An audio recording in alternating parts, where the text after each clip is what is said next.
ન્યૂઝમાં આપનું સ્વાગત છે। આંતરરાષ્ટ્રીય કુર્મી સેના દ્વારા સ્વર્ગીય હાર્મિશ ગજેરાની હત્યા મામલે રાજકોટ પોલીસ કમિશનરને આવેદન આપવામાં આવ્યું। કુર્મી સેનાના યુવાનો મોટી સંખ્યામાં સીપી કચેરી ખાતે ઉમટી પડ્યા। સ્વર્ગીય હાર્મિશ ગજેરાની હત્યાના આરોપીને સખત સજા થાય તે માટે રજૂઆત કરવામાં આવી।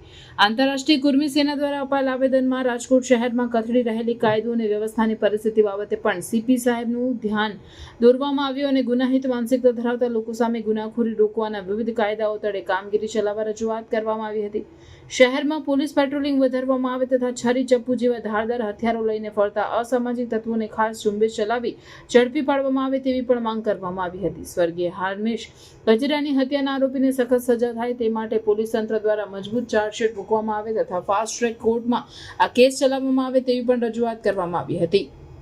સીપી કચેરી ખાતે પોલીસ કમિશનર બ્રજેશ ઝા દ્વારા આ બાબતે યોગ્ય અને ન્યાયિક કામગીરીની ખાતરી આપવામાં આવી હતી અને તેઓએ જણાવ્યું હતું કે આગામી સમયમાં રાજકોટ શહેરમાં પોલીસ પેટ્રોલિંગ વધુ સઘન બનાવવામાં આવશે।